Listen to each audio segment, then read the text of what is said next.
Apologies for the delay.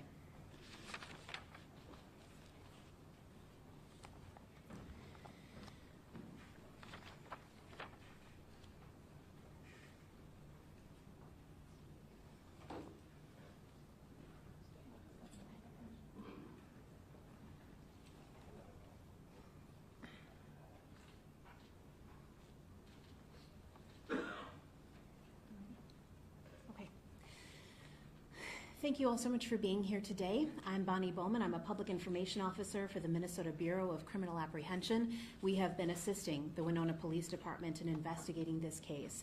Today you'll hear from Winona Police Chief Tom Williams, Fillmore County Sheriff John DeGeorge, and BCA Special Agent in Charge Michelle Fresconi. We will have time for questions after they give their prepared remarks. However, I do want to let you know that as of today, we will not be able to comment on any charges or charging decisions. That is something we'll be able to discuss at a later date, but that is not something we will comment on today. I appreciate you respecting that and also respecting the family as we continue moving through this process. At this time, I'm going to invite up Chief Williams. Good afternoon. I'm Winona Police Chief Tom Williams. We are here today to announce that human remains were found yesterday in Fillmore County. This morning, the Southern Minnesota Regional Medical Examiner's Office performed an autopsy. Law enforcement has confirmed the remains are those of Madeline Kingsbury. Unfortunately, while this discovery is not what we were hoping for, we are thankful to be able to bring Maddie home to her family. Her body was found by a Fillmore County investigator on a remote stretch of road off Highway 43 north of Mabel at approximately 1:30 p.m. yesterday afternoon. Digital evidence collected by investigators led us to this area. It should be noted that the location of Maddie's body was off a low-maintenance public roadway and was not property owned by the Fravel family or any of their relatives. The area had been previously searched, but Maddie's body was covered and concealed in such a manner that she was not visible. To say the least, the last 69 days have been frustrating, full of heartache and pain for the family, law enforcement, and the community. But during this time, the family never gave up. Law enforcement never gave up. The community never gave up. We want to recognize that the support from volunteers, public safety professionals, and all the media outlets were instrumental in keeping the blue light shining in order to bring Maddie home. We have said that we will hold anyone involved in Madeline's disappearance accountable, and we are here to tell you that we will hold steadfast on that commitment. We are asking everyone to respect the family's privacy and allow them the time to grieve and mourn the loss of Maddie.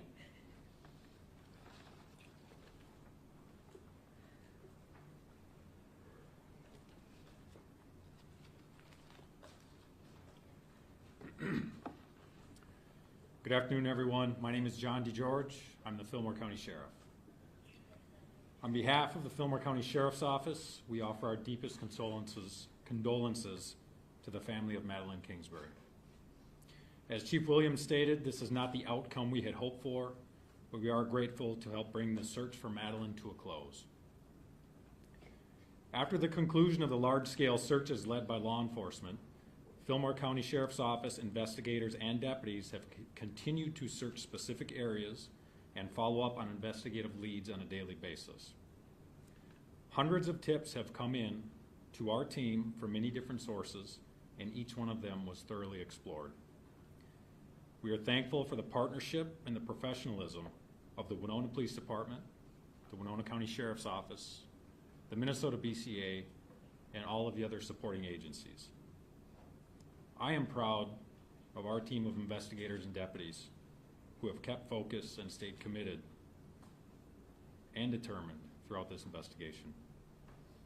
Our focus now is to continue to assist the Winona Police Department with every resource available to us to ensure that an accurate and complete investigation is prepared.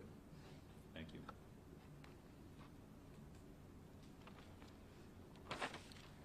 Good afternoon. My name is Michelle Frasconi. I'm the Special Agent in charge at the Minnesota Bureau of Criminal Apprehension. We want to express our gratitude for the incredible partnership that has been allowed by this team to successfully find Maddie. The Winona Police Department invited the BCA to help with this case from day one. And since that, every homicide agent throughout the state has helped investigate this case. We want to also acknowledge that the forensic scientists and the analysts who have worked tirelessly behind the scenes through mountains of evidence to generate leads. We are grateful for the more than 450 tips that have been sent to us. Law enforcement had evaluated each one of them and followed up in as many leads as possible. It's this kind of collaborative effort that brought us here today, able to bring closure to Maddie's family. Thank you. And that concludes our prepared remarks. I'd like to open it up for questions. Would there have been enough evidence to arrest Adam Fravel if Maddie's body had not been found? Unfortunately, I can't comment to that aspect. That would be a charging decision by the prosecution. Where was Adam arrested, and was he arrested without incident? Adam was arrested at a residence in Mabel, and yes, he was arrested without incident. What led to Adam's arrest? Why was he arrested in this case? It was a probable cause arrest that we felt that we had enough evidence to make a probable cause referral. Can you tell us any more about that? Not at this time. Do you believe that Maddie's body was in the same place this entire time, or had it potentially been moved at some point? I can't comment on that. Do you have a preliminary cause of death?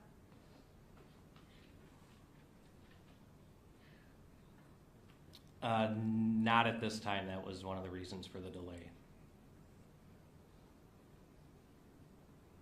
Are there any other questions?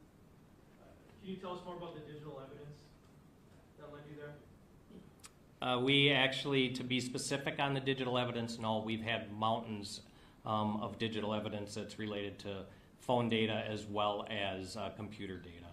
Do you think the crime occurred in Winona County or Fillmore County? I can't comment on that. That'll be a charging decision by the prosecution. And why second-degree murder and not first-degree murder? Again, I can't comment on charging decisions. As Bonnie had stated early on, we will not comment on any charging decisions. Do you believe anybody has helped Adam Fravel? Still under investigation, and I'm not willing to comment on that. Can you describe what concealed and covered means? She was in a wooded area off of a gravel road. That's all I'm prepared to say. You said that there was a delay in cause and manner of death. Are they able to determine that? Again, I can't comment on that. That would have to come from the medical examiner's office. You said Maddie's body was found in a public area, but you mentioned that it was not found on any land owned by Fravel or his relatives. How close is Fravel's property or Fravel's relatives' property to where Maddie was found? The Fravel property is within the same area of Fillmore County. I would say within several minutes of where this is, and I think that's about as specific as we want to get. And can you just reiterate how the body was found yesterday afternoon? An investigator was following up on a tip related to electronic evidence, and checked the area and located Madeline's body. Could you describe the previous searches that had taken place there, how thoroughly that area had been looked at? Specifically, I can't tell you how thoroughly that area has been looked at. What I can tell you is that we have searched with volunteer teams and with law enforcement in that general area, as well as most of the rest of that part of the county. But as indicated earlier, there were efforts made to conceal the location of the body, and it was not visible from the roadway. Was it something that you could walk right by this and not see it if there had been searchers there? Was it something that required very close inspection? I don't think that we're prepared to comment on that right now. Sheriff, we've talked to some of you up there about the emotional toll this has been on all of law enforcement. Could you talk about that moment yesterday around 1:30 when your deputy called in with what they had discovered? What was that moment like for all of you? Well, our focus always remains on the job at hand. So our focus is always going to be, and was in that case, what do we need to do next? We certainly recognize that this is emotional, and it is for us as well as everyone else, but priority number one is we've got a job to do and maintain professionalism. You mentioned that the remains were found at 1:30. What time was Adam Fravel arrested? I think he was arrested, I would say, later in the afternoon. I don't know that off the top of my head. Sorry, Chief? 5:20. 5:20. By police officers or sheriffs? Sheriff's deputies. What was his demeanor like when you took him into custody? I don't think we're prepared to comment on that right now. It went without incident. Was the deputy alone, or was this part of any kind of group? No, the deputy was not alone. Who was he with? He was with other deputies. How many? To clarify, do you mean during the arrest or during the search? I'm sorry, during the search. During the search, during the search, the investigator that found Maddie was by himself. A few weeks ago, a special prosecutor was brought in to kind of help with this case. What's his role going to be moving forward?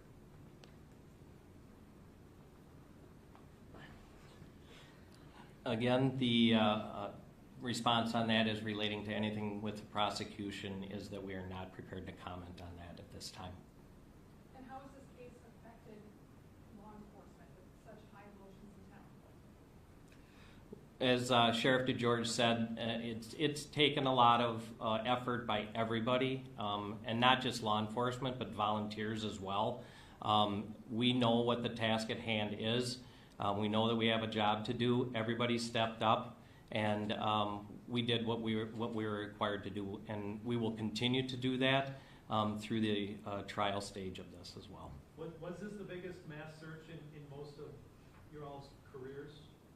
Can you kind of just comment on the scope of the last couple months here? In my career, I do not recall a search of this magnitude. We had probably in excess of 2,000 searchers after the initial weekend where the volunteers came out, which was coordinated by Winona County Emergency Management Director Ben Klinger in coordination with other emergency management directors. But in my 36 years in law enforcement, this has been one of the largest searches that I've ever been a part of.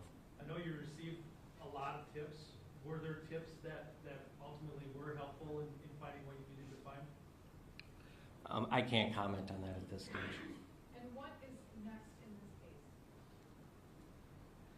We have to continue to follow up on all of the evidence that we have collected to date, as well as evidence that was collected yesterday. And we still have to review all witness statements and wait for the results from the medical examiner's office to see if there's any further follow-up from that office as well. So what happens with Madeline's two children? Who gains custody? That would be a child protection Winona County venue, and I'm not prepared to speak to that. Is the delay with the medical examiner also leading to the delay in the charging decision? Or does that fall under charging? That falls under charging. Has Fravel talked with law enforcement or I'm not prepared to speak to that. It's still an active and ongoing investigation. We have time for a couple more. I know there are a lot of long hours and many, many agencies helping with this to date. Does that change at all going forward?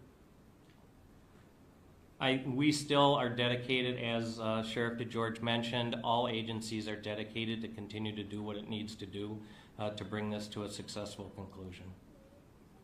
One more? Will the benefit being held for Maddie still continue this weekend?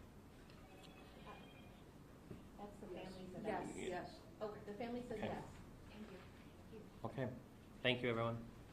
Also, just to clarify, the reason we are not prepared to comment on charging decisions is not in an effort to conceal anything. It's because our primary focus is to protect this case and protect the prosecution. And so that is the reason we are not prepared today to speak on any charging decisions or any information related to that. I just wanted to be clear as to our motivations for not sharing any of that information. Thank you again all for being here today. We appreciate your continued coverage and support as we work through this case. Everyone behind me, BCA, the local police, and the local county sheriffs are all here to the end of this case. Thank you.